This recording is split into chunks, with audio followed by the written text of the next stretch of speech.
Hello दोस्तों, स्वागत है आपका मेरे YouTube चैनल परीक्षा प्लान में। तो कैसे हैं आप लोग? आई होप अच्छे होंगे। तो चलिए आज की ईवीएस की क्लास को शुरू करते हैं। क्लास 5 की बुक का 13वां लेसन पढ़ेंगे। बहुत ही अच्छा लेसन है और इसमें ऐसे कई टॉपिक हैं जिनसे प्रश्न पूछे जाते हैं और आगे भी पूछे जा सकते हैं। तो चलिए शुरू करते हैं वीडियो को। वीडियो देखने के बाद यदि आपको अच्छा लगे तो वीडियो को लाइक और शेयर कीजिएगा और यदि आप चैनल पर नए हैं तो चैनल को सब्सक्राइब कर लीजिए। तो चलिए शुरू करते हैं आज की वीडियो को और आते हैं अपने नोट्स पर। तो पाठ 13 है और इसका नाम है बसेरा ऊंचाई पर। तो सबसे पहले इसमें पहला टॉपिक दिया गया है लद्दाख। तो चलिए लद्दाख के बारे में सबसे पहले जान लेते हैं कि लद्दाख को ठंडा रेगिस्तान कहा जाता है। यह इलाका सूखा, समतल और ठंडा है। दूर दूर तक सिर्फ बर्फ से ढके पहाड़ ही दिखते और चारों ओर सूखा ठंडा मैदान दिखाई देता है। लद्दाख को छोटा तिब्बत भी कहा जाता है और ये बात आपको याद रखनी है। इसको मैं अंडरलाइन कर देती हूँ। ये आपको याद रखना है कि लद्दाख को छोटा तिब्बत भी कहा जाता है और ये ठंडा रेगिस्तान भी है। यह इलाका सूखा, समतल और ठंडा है और दूर दूर तक सिर्फ बर्फ से ढके पहाड़ ही दिखते हैं। लद्दाख में स्वागत को जूले कहा जाता है, यानी जो स्वागत शब्द है इसको लद्दाख में जूले कहा जाता है। अब इसमें जो पूछा जाता है वह तो एक प्रश्न यही पूछा जाता है कि छोटा तिब्बत किसे कहते हैं, तो लद्दाख को कहते हैं। और लद्दाख के घर की विशेषताओं के बारे में भी प्रश्न पूछा जाता है। तो आपको याद रखना है कि लद्दाख में घर 2 मंजिला बनाए जाते हैं। घर पत्थरों के बने होते हैं। पत्थरों को काटकर एक के ऊपर एक रख कर घर बनाए जाते हैं। तो जो लद्दाख के घरों की विशेषताएं हैं ये आपको याद रखनी है। कई बार इनसे प्रश्न पूछा जा चुका है। दीवारों पर मिट्टी और चूने से पुताई की जाती है। दीवारें मोटी मोटी बनाई जाती हैं तथा फर्श और छत लकड़ी से बनाई जाते हैं। तो जो दीवारें हैं वो पत्थरों की बनाई जाती हैं एक के ऊपर एक रख कर, और दीवारें मोटी मोटी बनाई जाती हैं और फर्श और छत जो है लकड़ी के बनाए जाते हैं। तो ये आपको याद रखना है। प्रश्न यदि पूछा जाएगा तो लद्दाख के घरों की विशेषताएं दी जाएंगी और उसमें से जो लद्दाख के घर की विशेषता नहीं होगी उसे आपको पहचानना होगा। तो इस तरीके से प्रश्न पूछा जाता है। आगे लिखा है ऊपर वाली मंजिल पर परिवार के सभी सदस्य रहते हैं। घर जो है 2 मंजिला बनाए जाते हैं, अभी बताया था ऊपर वाली लाइन में। तो जो ऊपर वाली मंजिल होती है उस पर परिवार के सभी सदस्य रहते हैं और जो निचली मंजिल होती है उसमें जानवर और जरूरी सामानों को रखा जाता है। और जब अधिक सर्दी होती है तो परिवार के सभी सदस्य भी नीचे वाली मंजिल में रहने के लिए आ जाते हैं। जानवरों के साथ और सामान के साथ नीचे ही रहते हैं। तो आपको याद रखना है 2 मंजिला घर है। ऊपर वाली मंजिल पर घर के सभी सदस्य रहते हैं, नीचे सामान और जानवरों को रखा जाता है और जब अधिक सर्दी होती है तो घर के सभी सदस्य भी नीचे ही आ जाते हैं। निचली मंजिल में कोई भी खिड़की नहीं लगी होती है, ये भी आपको याद रखना है। और ऊपर की मंजिल पर जाने के लिए लकड़ी की सीढ़ियां होती हैं। फर्श और छत लकड़ी के होते हैं और जो सीढ़ियां बनाई जाती हैं वो भी लकड़ी की ही होती हैं। और जो निचली मंजिल है उसमें कोई भी खिड़की नहीं होती है, ये आपको याद रखना है। असम के बारे में पढ़ लिया। अब इसी में एक दूसरा टॉपिक दिया गया है चांगथांग इलाका। तो जो चांगथांग इलाका है ये लगभग 5000 मीटर की ऊंचाई पर बना सुनसान और पथरीला इलाका है। तो ये आपको याद रखना है। ऊंचाई पर होने के कारण इस इलाके में सांस लेने में कठिनाई होती है। और चांगपा की भाषा में चांगथांग का अर्थ है ऐसी जगह जहां बहुत कम लोग रहते हैं। यानी जो चांगथांग इलाका है यहाँ पर बहुत कम लोग रहते हैं और चांगपा की भाषा में इसे चांगथांग इसीलिए कहा जाता है क्योंकि यहाँ पर इस चांगथांग का अर्थ ही है कि ऐसी जगह जहाँ पर बहुत कम लोग रहते हैं। और ये जमीन से लगभग 5000 मीटर की ऊंचाई पर भी है, ये भी आपको याद रखना है। अब चांगपा क्या है? तो चांगपा लोगों के बारे में यहाँ मैंने लिखा हुआ है। चांगपा से संबंधित जितने भी महत्वपूर्ण तथ्य हैं मैंने लिखे हुए हैं। तो चांगपा जो है घुमंतु लोग हैं जो हमेशा एक ही जगह पर नहीं रहते। ये अपनी भेड़ बकरियों के झुंड को लेकर पहाड़ों में हरे मैदानों की खोज में घूमते रहते हैं। जो जानवर ये पालते हैं उन्हीं जानवरों से इन्हें अपनी ज़रूरत का सामान मिल जाता है, जैसे दूध, मांस, टेंट के लिए चमड़ा, स्वेटर, कोट के लिए ऊन। यानी ये भेड़ और बकरियां पालते हैं तो इन्हीं से इनका गुजारा चलता है। इन्हीं जानवरों से इन्हें दूध मिल जाता है, मांस मिल जाता है, टेंट के लिए चमड़ा मिल जाता है, स्वेटर और कोट बुनने के लिए ऊन भी इन्हीं से प्राप्त होता है। तो चांगपा घुमंतू लोग हैं, एक जगह पर नहीं रहते हैं और इनके पास भेड़ बकरियों के झुंड होते हैं और इन्हें लेकर ये हरे मैदानों की खोज में घूमते रहते हैं। चांगपा अपनी सबसे बड़ी पूंजी भेड़ बकरियों को ही मानते हैं। जितनी भेड़ बकरियां उतना ऊंचा परिवार का स्तर माना जाता है।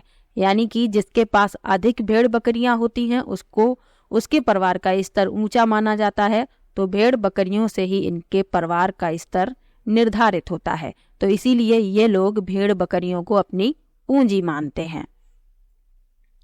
अब चांगपा के जो टेंट होते हैं उन्हें रेबो कहते हैं। तो मैंने यहाँ अलग से हेडिंग बनाकर लिख दिया है कि चांगपा अपने टेंटों को रेबो कहते हैं। टेंट तिकोने आकार के होते हैं। टेंट बनाने के लिए चांगपा याक के बालों से बुनाई करके पट्टियां बनाते हैं, जिन्हें सिलकर जोड़ दिया जाता है। ये बहुत मजबूत होती हैं और गर्म भी होती हैं, क्योंकि याक के बालों से बनाई जाती हैं ये पट्टियां। याक के बालों से बुनाई करके पट्टियां बनाई जाती हैं और फिर पट्टियों को जोड़ दिया जाता है। तो ये मजबूत भी होती हैं और ये गर्म भी होती हैं। इनके टेंट का जो डिजाइन है वह 1000 साल से भी पुराना है।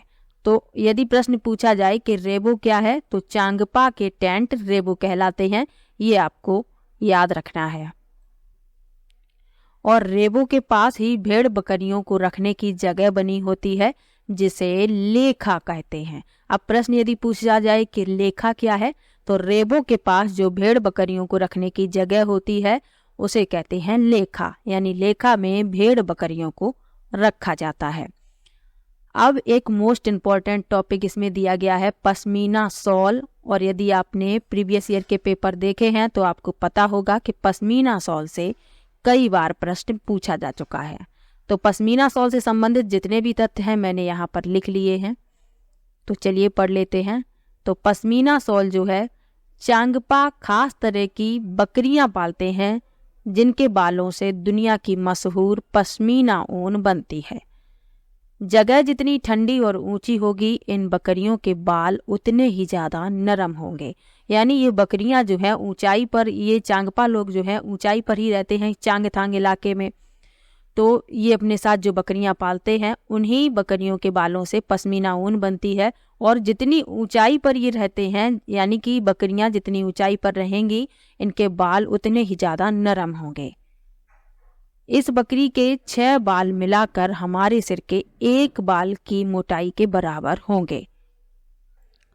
तो अब आप समझ सकते हैं कि इस बकरी के बाल कितने पतले होते हैं। यानी इसके 6 बाल अपने सिर के 1 बाल के बराबर होता है मोटाई में। तो समझ लीजिए कितने पतले और नरम बाल होते हैं इस बकरी के।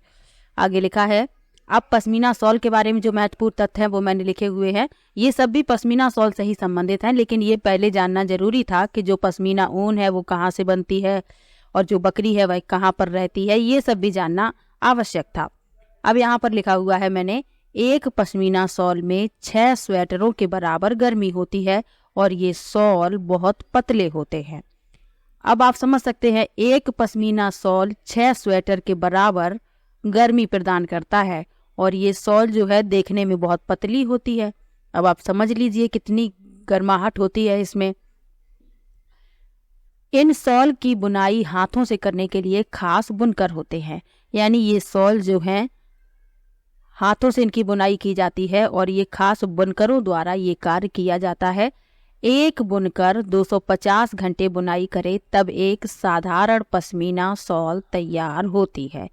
तो ये प्रश्न पूछा जा चुका है कि एक पश्मीना शॉल बुनने में कितने घंटे का समय लगता है, तो 250 घंटे लगते हैं, तब एक साधारण पश्मीना शॉल तैयार होती है। तो ये सभी महत्वपूर्ण तथ्य जो मैंने आज की वीडियो में बताए हैं, आपको एक या एक से अधिक प्रश्न भी इनसे मिल सकते हैं और एक ना एक तो मिलेगा ही। तो तो आपको याद रखना है पश्मीना शॉल के बारे में जो भी बताया है वो याद रखना है, लद्दाख के बारे में बताया है, चांगपा के बारे में बताया है, चांगथांग के बारे में बताया है, तो ये सब आपको याद रखना है। तो लद्दाख के बारे में क्या याद रखना है? छोटा तिब्बत इसे कहा जाता है, ठंडा रेगिस्तान भी कहा जाता है। लद्दाख में स्वागत को जूले कहा जाता है।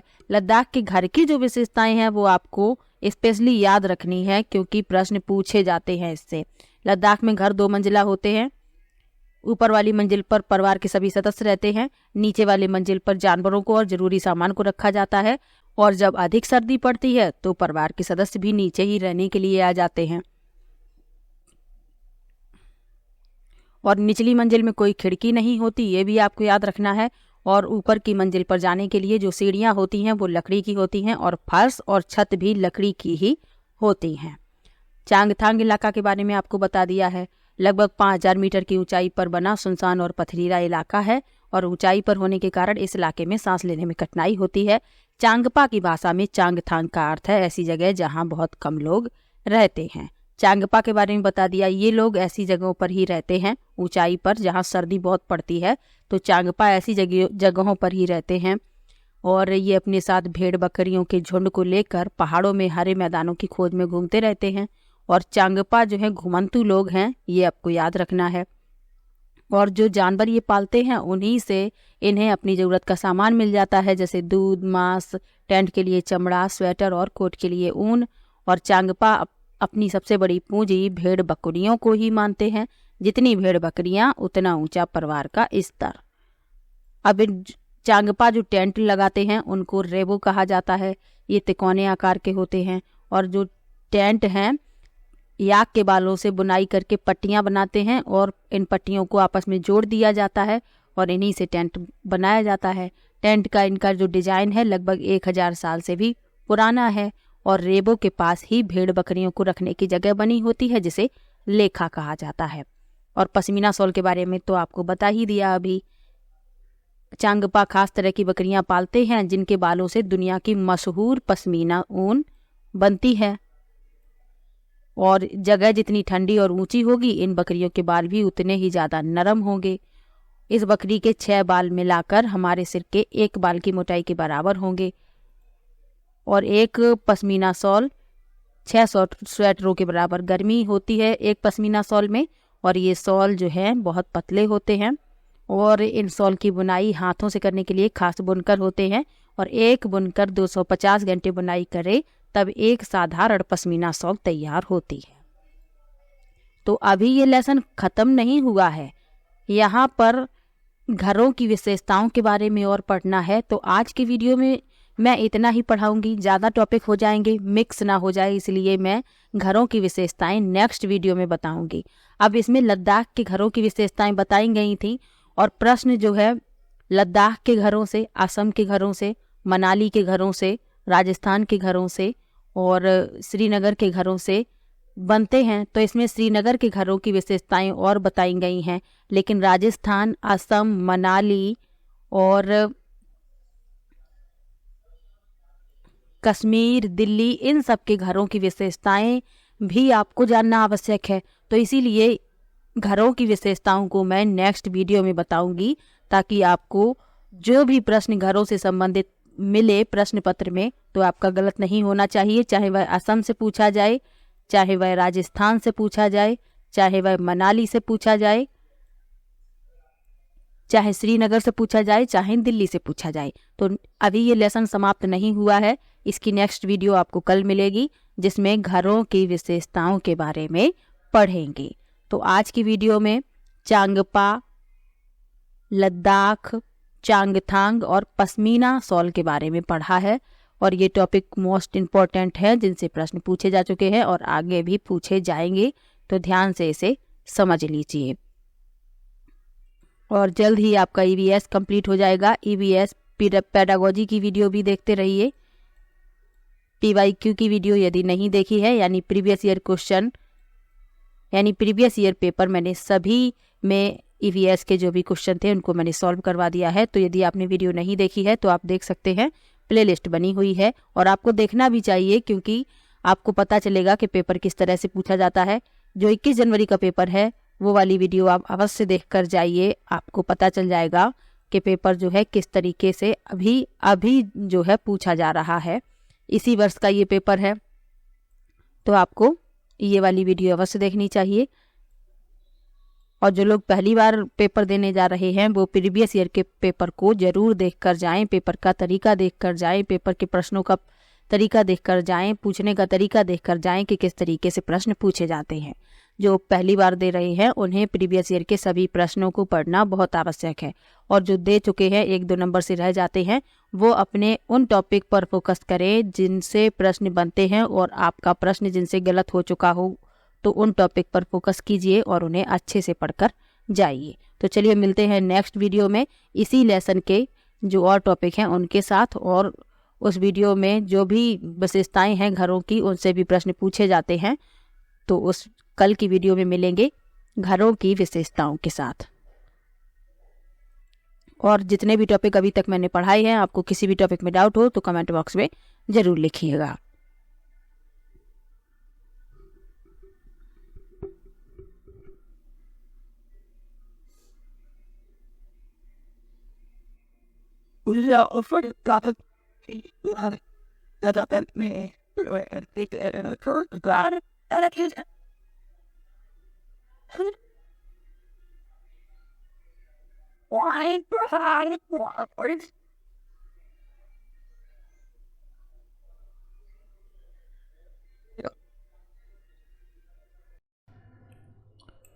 वीडियो कैसा लगा कमेंट बॉक्स में ज़रूर बताइएगा। वीडियो को लाइक कीजिए, शेयर कीजिए और चैनल को सब्सक्राइब कर लीजिए। मिलते हैं नेक्स्ट वीडियो में, तब तक के लिए बाय बाय।